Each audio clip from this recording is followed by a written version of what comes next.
नमस्कार, मैं हूं डॉक्टर अजय भांबी और हम बताने जा रहे हैं 2025 का कुंभ राशि का वार्षिक भविष्यवाणी।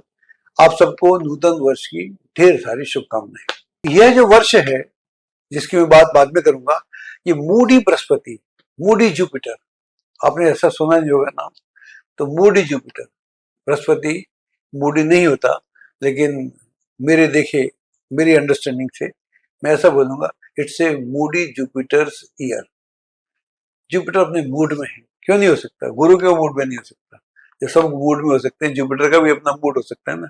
तो इट्स ए मूडी जुपिटर।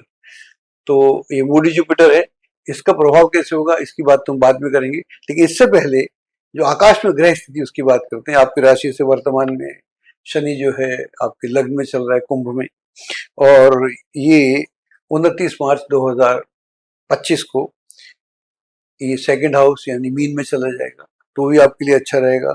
और राहु जो है ऑलरेडी आपकी राशि से सेकंड भाव में है यानी मीन में है, और यह 30 मई 2025 को आपकी राशि में आ जाएगा। ये मैं ट्रू से बोल रहा हूँ। अगर मैं मीन ले लूँ, राहु के दोनों होते हैं, आप जानते हैं, मीन मीन मीन से भी गणना करते हैं, ट्रू से भी करते हैं। मीन से है तो 18 मई 2025 को वहां आ जाएगा। मंगल वर्तमान में कर्क में है, वर्ष की शुरुआत जो होगी कर्क में है, लेकिन मंगल महाराज वक्र गति में है और ये 21 जनवरी को 2025 को वक्र गति से मिथुन में प्रवेश करेंगे। तो वहां से 3 अप्रैल 2025 तक ये इसमें रहेंगे, फिर कर्क में आ जाएंगे, मिथुन से कर्क में आ जाएंगे। और बृहस्पति आपकी राशि से चतुर्थ भाव यानी वृष राशि में, इसकी हम बात बाद में करेंगे। हमने जितने ग्रहों की बात की, शनि आपका अच्छा है, मंगल भी आपका अच्छा है, छठे भाव में मंगल भी अच्छा है और वक्री है, सो ठीक है, पंचम में जाएगा, अच्छा है।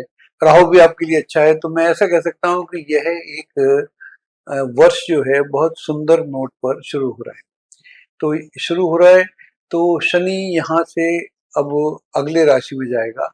तो जो भी अधूरे कार्य हैं, जैसे 1.5-2 साल से जिनको आप करना चाह रहे थे, किसी कारण से आप उनको पूरा नहीं कर सके, उनको अगर आप चाहेंगे तो शनि आपकी मदद कर देगा, तो आप उसको बहुत जल्दी जल्दी निपटा लेंगे।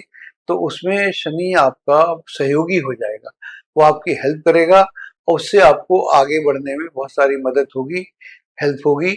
लेकिन पेंडिंग काम मत डालिएगा, पेंडिंग मत करिएगा, वरना आगे चलकर फिर आपको दिक्कतों का सामना करना पड़ेगा। लेकिन वर्तमान में इसमें कोई दिक्कत नहीं है। अगर आप नौकरी बदलना चाहते हैं, दैट इज पॉसिबल। प्रमोशन की तलाश में हैं, उसके होने की पूरी पूरी संभावना है। अगर आप कुछ नया काम करना चाहते हैं, वो कर सकते हैं। अगर आप वर्तमान काम का विस्तार करना चाहते हैं, दैट इज ऑल्सो पॉसिबल। अगर आप एजुकेशन के क्षेत्र में कुछ विशेष उपलब्धि प्राप्त करना चाहते हैं, उसके लिए ठीक है।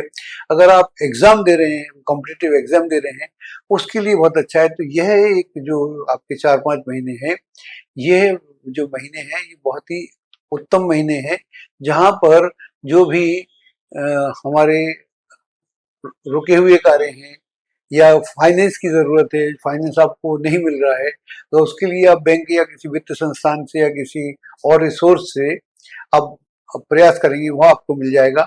यदि आपका कोई धन रुका हुआ है, वो किसी कारण से आपके पास नहीं आ पा रहा, so that can also come to you with little efforts. तो यहाँ पर थोड़े एफर्ट आपके लिए काफी सहयोगी सिद्ध होंगी। और ये जो आपके 4-5 महीने हैं, इनका कोई जवाब नहीं। अब मैंने बोला कि ये जो जुपिटर है वो मूडी जुपिटर है।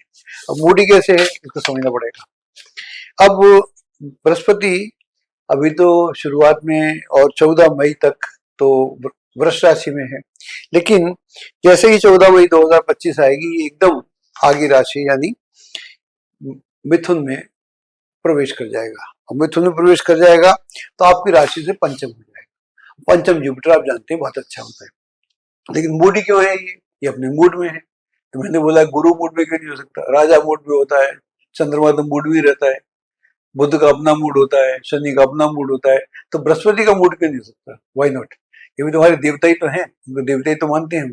तो मूड में है और अलग मूड में है, और इसकी गति में बड़ा भारी परिवर्तन है, बहुत तेजी है, ऐसी तेजी हमको सदियों में देखने को मिलती है।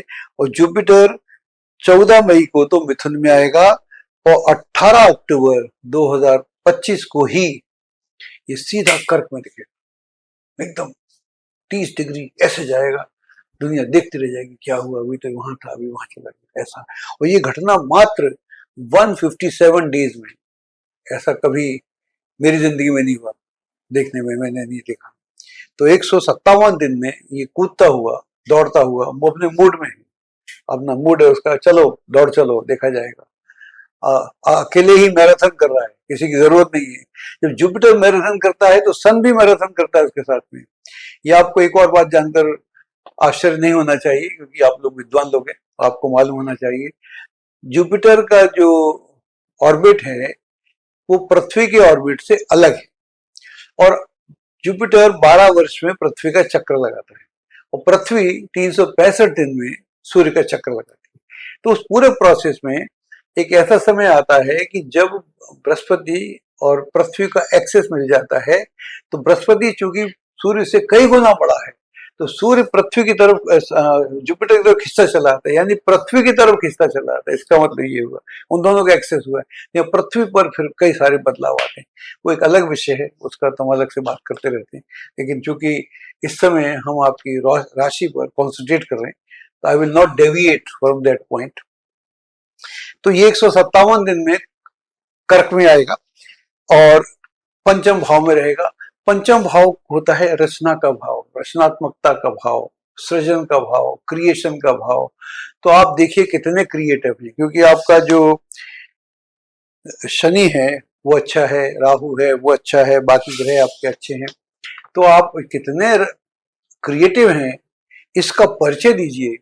और जो लोग क्रिएशन के क्षेत्र में है, मैं दावे के साथ कर सकता हूँ, कह सकता हूँ कि इतने 157 डेज में, 5-6 महीने में उनके जीवन में आमूलचूल परिवर्तन आएगा। जो संगीत में है, कविता में है, कहानी में है, लेखन में है, साहित्य में है, मॉडलिंग में है, रेसलिंग में है, स्पोर्ट्स में है, या जो भी कोई ऐसा क्षेत्र जहाँ पर आप कॉम्पीट करके आगे आ सकते हैं, डांसिंग में है, जो भी कोई क्षेत्र हो, या रिसर्चर हैं, स्कॉलर हैं, ज्योतिषी हैं, विद्वान हैं, तो जो भी लोग जो विद्वता वाले, या विद्वता चाहे मानसिक हो, चाहे वो शारीरिक हो, चाहे वो रूहानी हो, आत्मिक हो, उस किसी भी क्षेत्र में, अगर आप ध्यान के क्षेत्र में हैं, योगा के क्षेत्र में हैं, ज्योतिष के क्षेत्र में, तो उसमें भी आप कमाल कर सकते हैं। तो ये बेहतरीन समय है अपनी ऊर्जा को एकत्रित करने का। कि जुपिटर मूड में, तो आप भी मूड में आ जाइए ना, जाता क्या है, जब हमारा गुरु ही हमारे साथ है,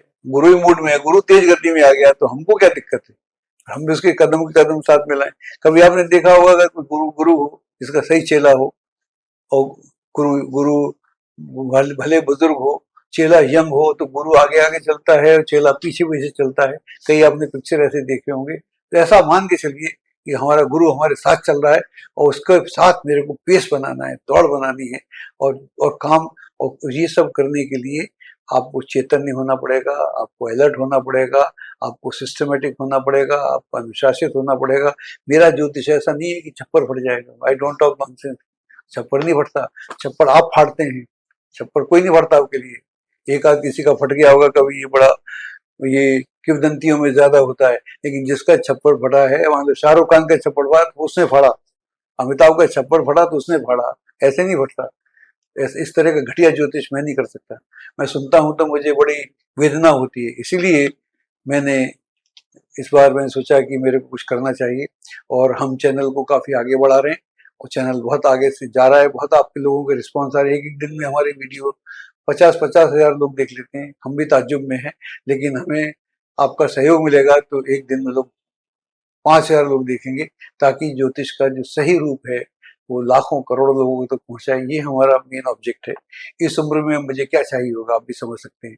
अगर आपने हमारे चैनल को सब्सक्राइब नहीं किया तो एकदम कीजिएगा, औरों से भी करवाइएगा, और इसके आइकन का जो बटन है उसे दबाइएगा, और इसको जितना आप प्रसारित कर सकें, ये आपका योगदान हमारे लिए बड़ा महत्वपूर्ण होगा। धन्यवाद।